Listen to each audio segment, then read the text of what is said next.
Good afternoon to you, Jason here, Birchfield Family Farm, Oxford, Ohio. Grass-fed Red Devon cattle, St. Croix sheep, and chickens, all within a rotational grazing system here, under 5 acres. I have a good word for you today. This comes from Acts chapter 4. The priests and the captain of the temple guard and the Sadducees came up to Peter and John while they were speaking to the people. They were greatly disturbed because the apostles were teaching the people and proclaiming in Jesus the resurrection of the dead. They seized Peter and John, and because it was evening, they put them in jail until the next day.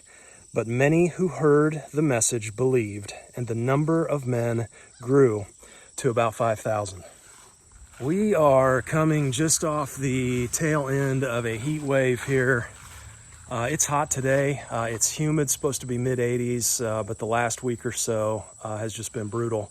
We were 116 degrees on the heat index yesterday, and we're feeling it. Everybody's feeling it. Ready for a change here, but that's looks like that's pushing through. Especially tomorrow, supposed to only be a high of 80, so that's good. August has been an interesting one here on the farm. I think that's one of the reasons I enjoy farming so much, is you just can't predict what's going to happen next. Always something new. It's kind of the opposite of maybe like a factory job, right? This is just it's just its own thing. Between the animals, the pasture, the weather.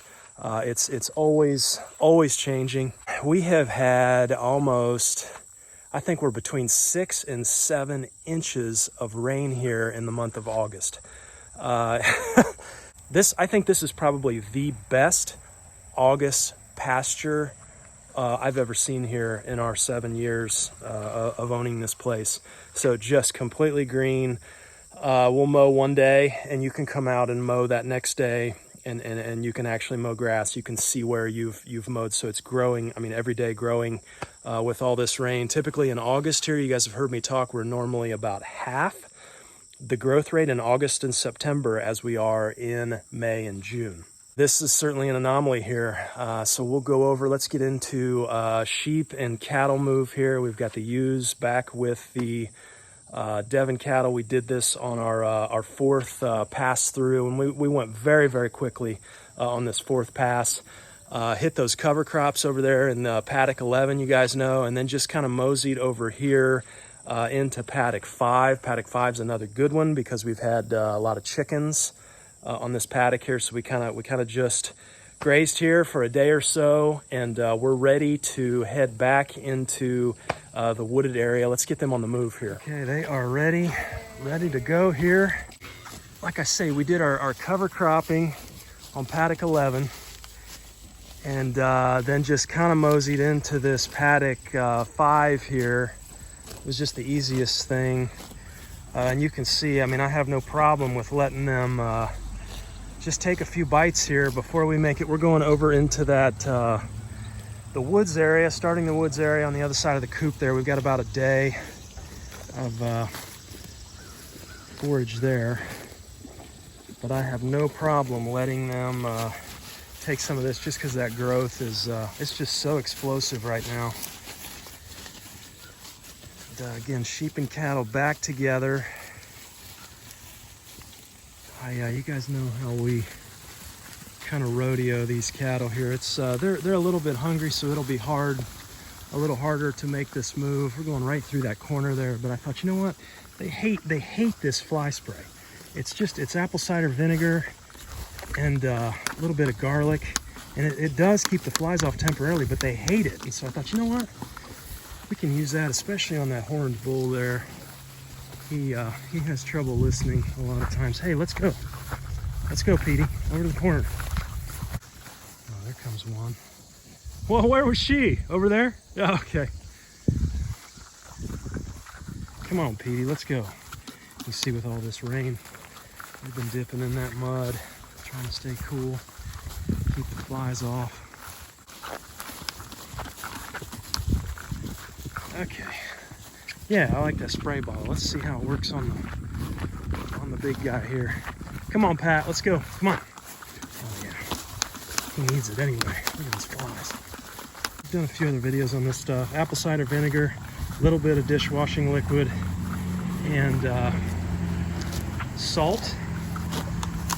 And then I like this past time we took some of our garlic.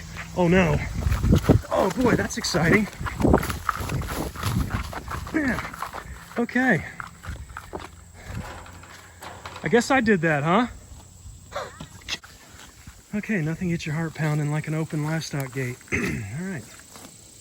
You can see here 28 days since we have come onto this. And, you know, it's not bad. There's definitely spots that haven't taken off. But like this back in here, I mean, this is superb. I mean, that's, you know, 16, 18 inches tall.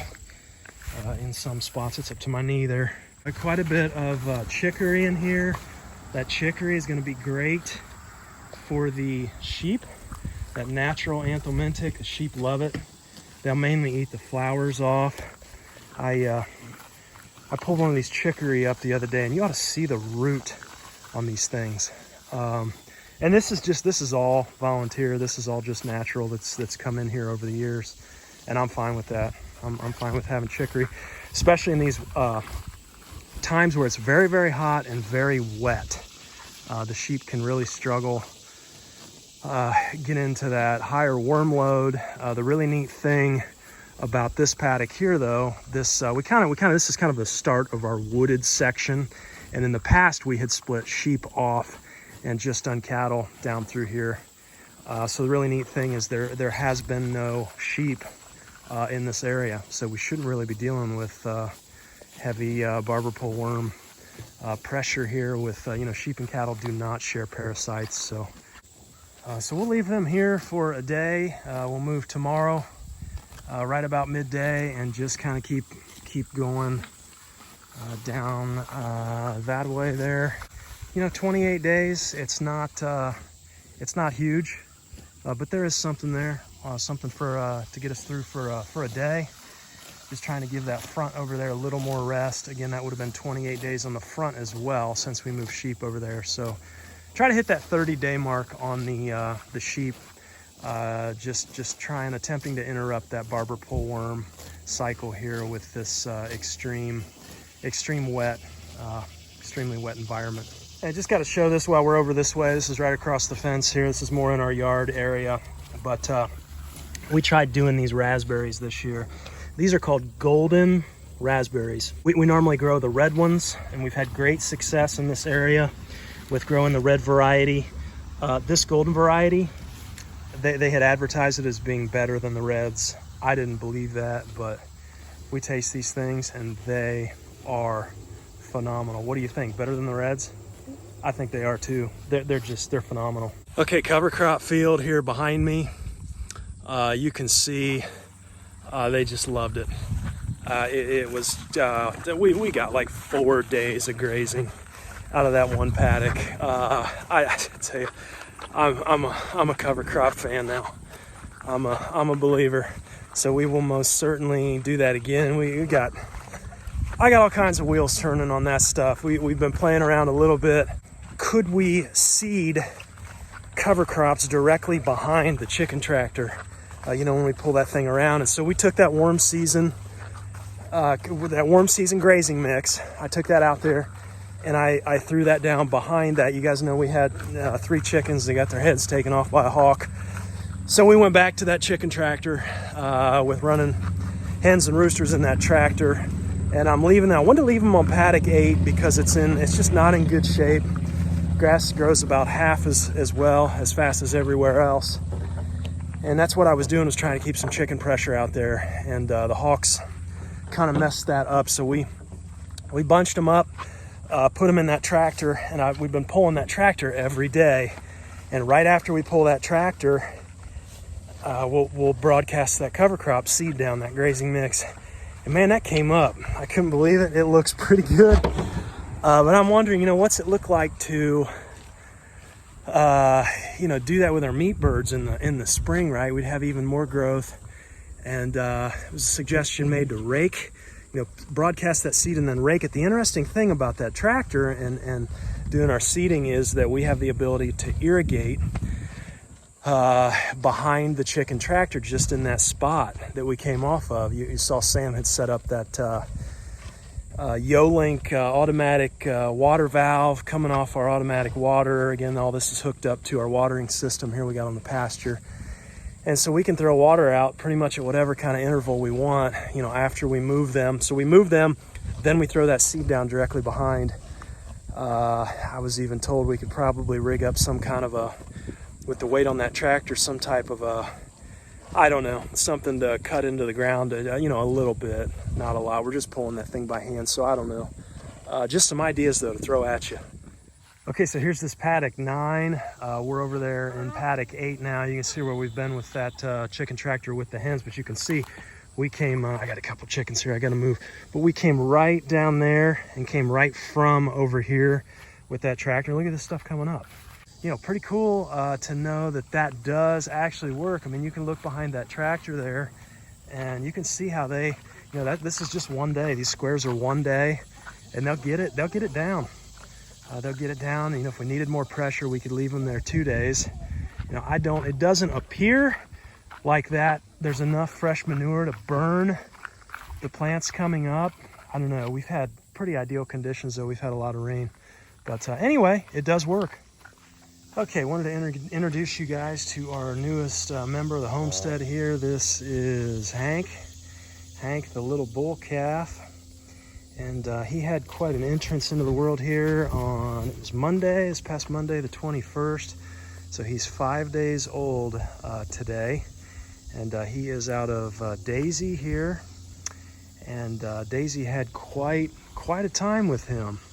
You know, we've had a time of it with Daisy here this year. She's late to calve. She should have calved, you know, early in the spring. And did not see a calf. She was late to breed back. She was a first calf heifer last year. She dropped a heifer last year, and that was good, but it was right about the end of February. And you know, any type of commercial production, we're just more on the homestead side, but if we were doing this commercially, she probably just would not be a fit for us. And then also this past calving here on Monday, you know, I don't really know what to think of that, and just throw out the details here to you guys. You know, weigh in, make a comment, whatever you think. She's a beautiful animal. She slicks off every year. One of the good things is her calves, I've noticed they don't heat stress as much as everybody else. And putting out a little of that meconium here, and that's solid, that's good. That's what we're keeping an eye on here. Don't want to see scours. But, you know, she slicks off, and she's a beautiful animal. And there is an art to breeding back a first calf heifer, and we paid zero attention to that postpartum interval, and still doing some research and reading on that. I think we really need to stay on top of that. You know, that first 80 days after calving, you know, they need to breed back. And so if you're not on top of nutrition and management, then you know, that's reproduction comes after all of the basic needs are met. So if they're not getting what they need, especially would have been last year, that interval for her last year would have been, you know, March and April, which is when we don't have grass on yet. Not making excuses. And so what we got into Monday, we noticed she started having some just erratic behavior, kind of running around, headbutting the other cows and such. And she laid down, water broke, and I knew we were in for it. And so we were up over 100 on the heat index. It was very hot. It was right in the heat of the day in the afternoon. Her water broke, and you know, we started the clock, and she did great, and she got all the way to where his front hooves and even his tongue were pushing out, so we could see them. They were visible. And you know, when sheep or cattle are birthing, it's that head area there, getting around kind of the eye sockets in the top of that head is really the most difficult part. Once they do that, everything just kind of comes out, because you know, in a normal position, the calf's hooves are up and its head is positioned right there as well. And on Daisy here, what ended up happening, she would get those hooves and I could see that tongue and everything was moving. I could see the tongue moving, the hooves were moving. So I was like, you know what, let's just let her go. She must have put those out and he sunk back in, I don't know, at least a dozen times.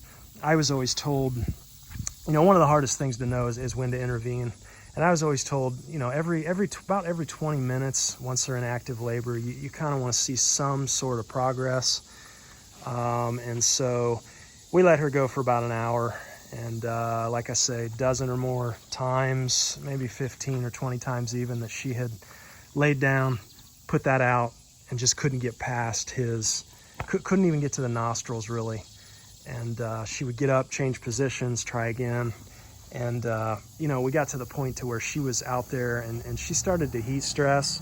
We got a hose out. We started spraying her down. You know, the heat index was up over 100 that day. And she starts putting out her tongue and she starts panting and breathing real heavy.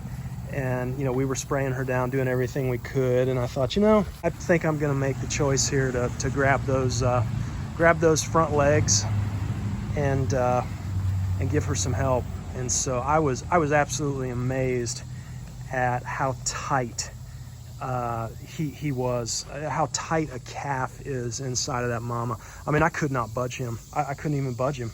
I had my foot on her backside. You know, I was pulling with both hands and he just wouldn't budge. So what ended up happening, I had to wait until she would contract and until she would bear down, and then I would pull at the same time. And I suppose we did that half dozen, 8 times maybe, and he finally come out. And anyway, so we're calling him Hank the Yank. I did have to pull him, and I'm not happy about that. You know, one of these Devons, a little bit smaller frame supposedly, and you know, unassisted birthing is kind of one of the reasons we went this route. And you know, he was facing the right way, and things were going well. Now, interesting question, would she have put him out what would have happened if I would have let her go?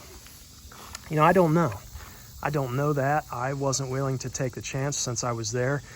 On her first calf, LP, she put LP out one night. I mean, we did nothing. So she did birth LP. Now, the other interesting fact here, LP was 72 pounds birth weight. He was up over 80 pounds, and we've been weighing him every day. He put on 2.2 pounds that first day. Second day, it was 1.7. He put on 5 pounds when we weighed him yesterday in a 24-hour period. So, you know, she's having no trouble. Nobody's having trouble here on the raising them up side. It's just that birth event. You know, I wasn't willing to let my pride get in the way of getting him out. It got to the point where we were seeing his tongue had stopped moving, and I didn't see any movement in the hooves. And I thought, you know what? Am I really going to let my pride of having unassisted births here get in the way of having a healthy calf? Absolutely not. And so we gave her a little bit of assistance. Is it his large birth weight? Was it the heat? Would she have put him out had I not helped? You know, these are all interesting questions that we probably will never have the answer to. But that's the situation. Hank the Yank. I think he's going to be a bruiser, up over 80 pounds and just gaining like crazy. So we're going to leave him intact.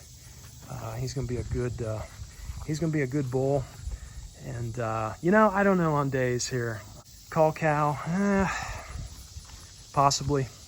Jury's still out. Is it just mismanagement? You know, did I not manage that postpartum interval correctly first time around?